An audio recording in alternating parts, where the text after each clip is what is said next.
नमस्कार दोस्तों, आज की वीडियो बहुत ही हेल्पफुल होने वाली है। आज हम बात करेंगे माता रानी के 9 अलग अलग स्वरूपों की जो हम पूजा करते हैं नवरात्रि के 9 दिनों में, उनमें हम क्या भोग लगाएं। जैसे कि माता के 9 अलग अलग स्वरूप हैं और अलग अलग स्वरूपों की पूजा इन नवरात्रि के दिनों में की जाती है और इनमें हम उनको प्रसन्न करने के लिए उनके प्रिय पुष्प, उनके प्रिय रंग, उनके प्रिय भोग की व्यवस्था करते हैं। देखिए, हम मनुष्य पूर्ण श्रद्धा भाव से भरसक प्रयास करना है माता को प्रसन्न करने के लिए। इन 9 दिन के जो नवरात्रि है, इनमें हमें मंत्र जप, पूजा पाठ के साथ में उनके भोग प्रसाद की भी व्यवस्था जरूर करनी चाहिए। जितना आपसे हो सकता है आप उतना प्रयास करें, बाकी तो जगत जननी सबका कल्याण करती हैं।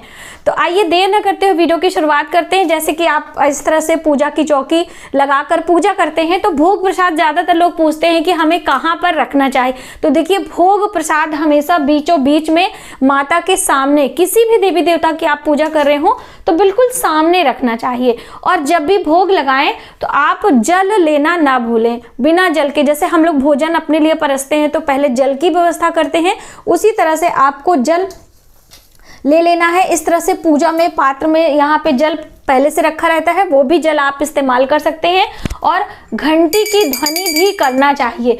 घंटी की ध्वनि के साथ में माता अम्बे के 9 अलग अलग स्वरूपों के 9 दिनों में हम भोग प्रसाद चढ़ाते हैं। तो पहले दिन से हम जानते हैं कि माँ शैलपुत्री से, जैसे प्रथम दिन कलश स्थापना होती है और माता के प्रथम स्वरूप माँ शैलपुत्री की पूजा की जाती है। तो इस दिन हमें क्या भोग लगाना चाहिए और भोग लगाने से हमारी कौन सी मनोकामनाएं पूर्ण होती हैं। तो देखिए, प्रथम दिन हम माता के शैलपुत्री स्वरूप की पूजा करते हुए हम घी का भोग लगाते हैं। तो शुद्ध गाय का घी ही इस्तेमाल आपको करना है। तो ये है।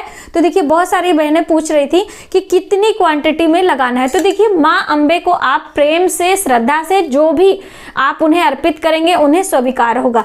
तो देखिए, कम से कम आपको 1 चम्मच तो लगाना ही है। ठीक है, माता रानी के स्वरूप को तो मैं इसमें आपको निकाल के दिखा दे रही हूँ। और भोग के लिए आप, जैसे ये मैंने धातु के बर्तन इस्तेमाल किए, उसी तरह से भगवान के ही पूजा के बर्तन इस्तेमाल करें, वही अच्छा होता है।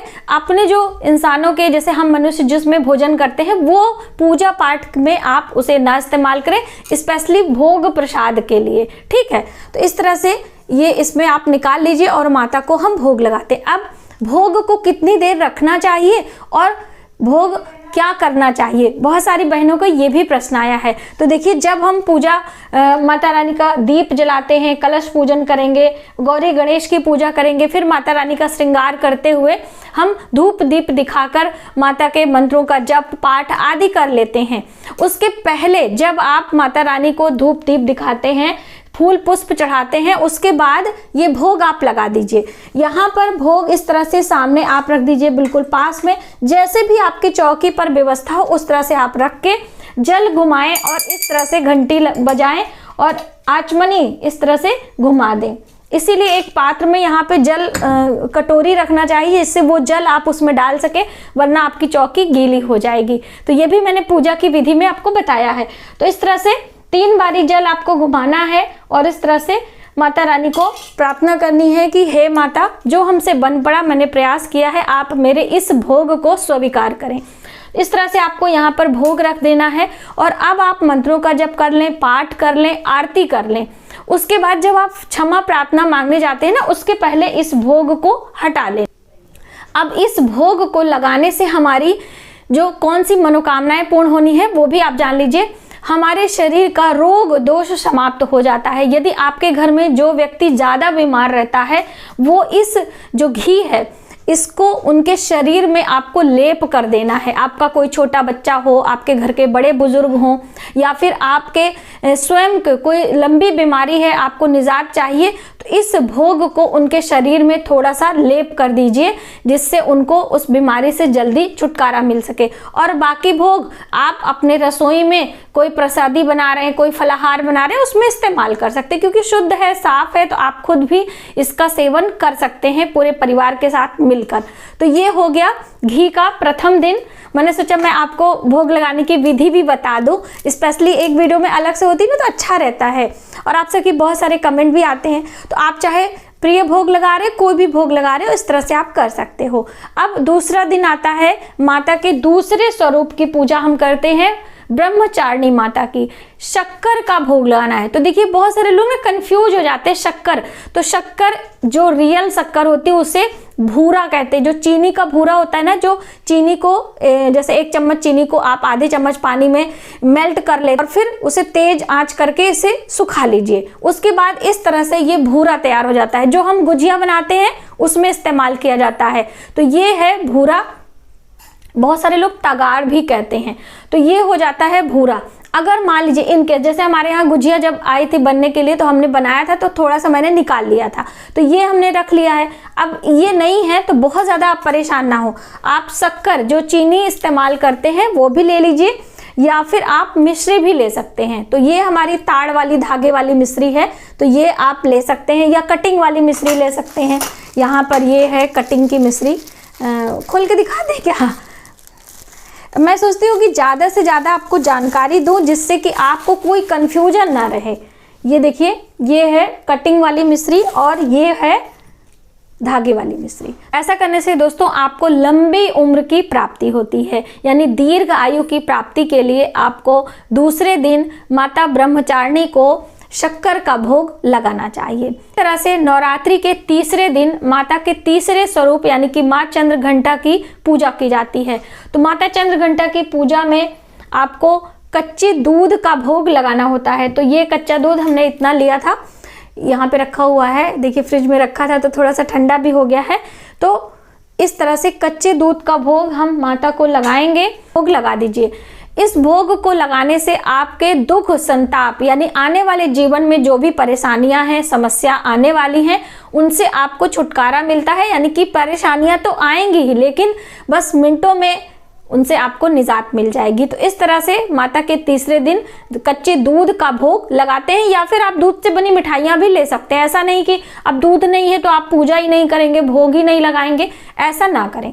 दूध से बनी मिठाइयाँ यानी कि पेड़े वगैरह का भी भोग आप लगा सकते हैं। तो ये हो गई तीसरे दिन। नवरात्रि के चौथे दिन माता के चौथे स्वरूप यानी कि माँ कूष्मांडा की पूजा की जाती है। माता कूष्मांडा की पूजा में विधान तो ये है कि आप मालपुआ बनाकर भोग लगाएं। अब बहुत सारी बहनें मालपुआ बना लेती हैं, बहुत सारी बहनें व्रत उपास के उसमें, क्योंकि मालपुआ आटे से मैदे से बनाया जाता है तो भोग वगैरह उतना बनाने में उनको समय नहीं रहती। यदि आप बना लें तो बहुत अच्छी बात है, वरना आप उस दिन ऋतु फल लगा दीजिए, जैसे ये मैंने रखा है, या फिर कोई भी आपके पास जैसे ये मखाने रखे हैं, बादाम है, ड्राई फ्रूट्स है, वो आप लगा सकते हैं। और ये यहाँ पर हमारे पास कुछ फल हैं, इधर आपको दिखाई दे रहा होगा, तो वो आप लगा दीजिए। इस तरह से आप मालपुए का भोग लगाते हैं तो आपके ज्ञान की वृद्धि होती है, आपके बुद्धि में प्रखरता आती है, आपका विवेक बढ़ता है। तो इसके लिए आपको मालपुए के भोग लगाना चाहिए माता के कूष्मांडा स्वरूप को। अब आती है बात नवरात्रि के 5वें दिन माता के स्कंद माता स्वरूप की, जो कि उनकी गोद में कार्तिकेय जी बैठे हैं और उनकी पूजा भी उनके साथ में स्वतः ही हो जाती है। इस दिन पीले रंग की प्रधानता होती है। पीला रंग, पुष्प वगैरह भी उस दिन पीले रंग के वस्त्र पहनने की बात कही गई है। तो माता स्कंद की पूजा 5वें दिन की जाती है और इस दिन संतान की लिए इसको व्रत उपास करते हैं, मनोकामनाएं अपनी बोलते हैं अपने बच्चों के उज्जवल भविष्य के लिए। तो आप केले का भोग लगाएं, यानी पीले फल के भोग की बात कही गई है और केला माँ को बहुत पसंद है, तो आप केले का भोग लगा दीजिए और फिर प्रसाद स्वरूप पूरा परिवार उस केले को ग्रहण करे। और यदि आपका बच्चा बहुत पढ़ने में कमजोर है या फिर किसी प्रकार की आपको संतान संबंधी परेशानी है तो बच्चे को भी पूजा में बिठा लें और उससे भोग प्रसाद चढ़वाएं, फूल चढ़वाएं, माता का प्रार्थना करवाएं और फिर भोग प्रसाद अपने बच्चे को खिला सकते हैं। तो इस तरह से नवरात्रि के 5वें दिन आप माता को स्कंद माता की पूजा कर सकते हैं। नवरात्रि के 6ठे दिन माता के 6ठे स्वरूप यानी माँ कात्यायनी के पूजन करने का विधान है। माता कात्यायनी को क्या प्रिय है? माता कात्यायनी को प्रिय है शहद। जी हाँ दोस्तों, शहद का भोग माँ कात्यायनी को आप लगाएं। और पता है माँ कात्यायनी को शहद का भोग अर्पित करने से आपको सुंदरता यानी कि सौंदर्य की प्राप्ति होती है। अब वो सुंदरता आपके जीवन में भी निखर के आ सकती है, आपकी शारीरिक सुंदरता हो सकती है, मन की सुंदरता हो सकती है। इस तरह से आपको सौंदर्य की प्राप्ति होगी, आपका जीवन ही सुंदर हो जाएगा। तो सुंदरता की प्राप्ति के लिए आप माता को शहद का भोग लगाएं और थोड़ा सा 1 चम्मच जैसा आप शहद लगा सकते हैं और फिर इस शहद का इस्तेमाल अब पूरा परिवार थोड़ा थोड़ा आप सबको प्रसाद चटा सकते हैं। तो ये माता कात्यायनी को बहुत प्रिय है, तो आप इसको लगाना ना भूलें। शहद तो हर घर में होता है तो ज़्यादा परेशानी नहीं होगी। अब आती है माता के 7वें स्वरूप जो कि माँ कालरात्रि का है। माता कालरात्रि का जो स्वरूप है थोड़ा सा रौद्र होता है, बाल बिखरे होते हैं, गले में मुंडों की माला होती है और बिजली की तरह उनके दांत वगैरह चमकते रहते हैं। तो भयभीत होने की ज़रूरत नहीं है। माता हमारे शत्रुओं का विनाश करती हैं, शत्रुओं का भय नहीं रहता हमारे जीवन में। देखिए शत्रु कहीं भी हो सकते हैं, आपके ऑफिस में, आपके आसपास, फैमिली में, पड़ोस में, कोई भी आपका जो है अहित चाह सकता है, तो उनसे आपका बचाव करती हैं माता कालरात्रि। तो माँ कालरात्रि को क्या प्रिय है, ये गुड़ का भोग आप लगाएं। गुड़ जो गन्ने के रस से बनाया जाता है, इस गुड़ को भोग लगाएं माता कालरात्रि को। और फिर पूजन के बाद आधा गुड़ आपको, यदि इसका ज़्यादा लाभ लेना है तो आधा टुकड़ा आप गाय को खिला दें और आधा अपनी पूरी फैमिली के साथ मिलकर आपको खाना चाहिए। ये विशेष चीज़ें हैं जो मैंने सोचा मैं आपके साथ शेयर करूं, क्योंकि देखो शत्रुओं की बात है, शत्रु कहीं भी आ सकते हैं और परेशान कर सकते हैं, तो इसलिए आप ये कार्य करना ना भूलें। अब आती है नवरात्रि के 8वें दिन माता महागौरी की पूजा हम करते हैं, जिससे कि महाअष्टमी के नाम से भी जाना जाता है। और अष्टमी का दिन अपने आप में बहुत ही शुभ होता है। जो लोग सिर्फ 2 दिन का व्रत करते हैं वो भी प्रथम और अष्टमी का व्रत करते हैं, तो इसलिए आप यदि पहला और आखिरी कर रहे हैं तो भी आप ये भोग लगा सकते हैं। अब देखिए उस दिन श्रीफल की बहुत बड़ी महत्वता है। श्रीफल जिसे कि माँ लक्ष्मी का स्वरूप भी माना जाता है और इस दिन माता लक्ष्मी श्रीफल में निवास करती हैं, इसीलिए श्रीफल माता को हम अर्पित करते हैं। तो देखिए तोड़िए मत। मैं हर वीडियो में आपको बताती हूँ कि मैंने देवी भागवत पुराण में सुना है कि इस दिन श्रीफल माँ को अर्पित करते हैं, भेंट करते हैं। जो कच्चा नारियल होता है पानी वाला, उसकी हम बात कर रहे हैं। देखिए नारियल 2 प्रकार का होता है, ये सूखा वाला है जो ड्राई फ्रूट के अंतर्गत आता है, और ये कच्चा नारियल जिसमें पानी है। तो बस इसमें आप अंतर समझ लीजिए। तो ये वाले श्रीफल की हम बात कर रहे हैं, इसे आपको माता के चरणों में इस तरह से अर्पित कर देना है भोग के स्वरूप में और फिर इसे वहीं पर छोड़ देना है। उसके बाद दूसरे दिन जब नवमी तिथि आएगी तब आप इसे अपने घर में इस्तेमाल कर सकते। उस दिन इस नारियल को आपको तोड़ना नहीं है, ठीक है।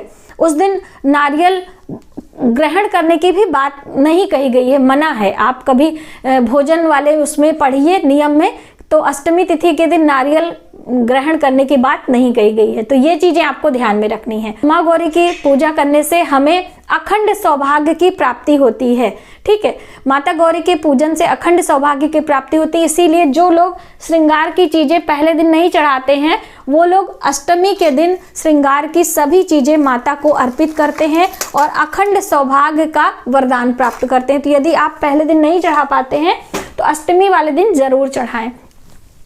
अब बात आती है माता के 9वें स्वरूप, 9वें दिन में माँ सिद्धदात्री की पूजा। सिद्धदात्री कौन है?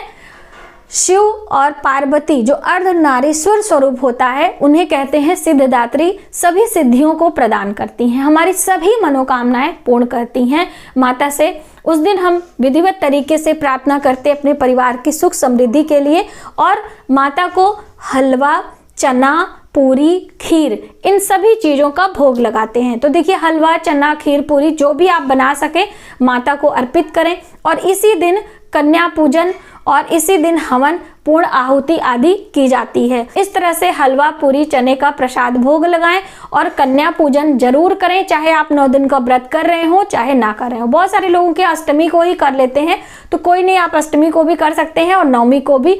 नियम से यदि आप 9 दिन है तो अष्टमी, नवमी को आप करें। और नियम तो यही है कि यदि आप 9 दिन का व्रत कर रहे हैं तो नवमी के दिन ही आपको कन्या पूजन करना चाहिए।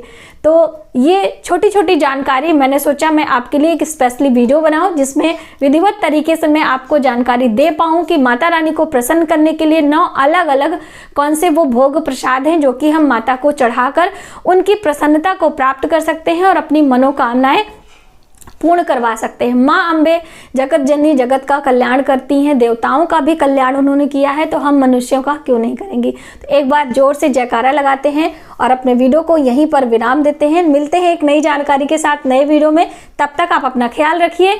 जय माता दी।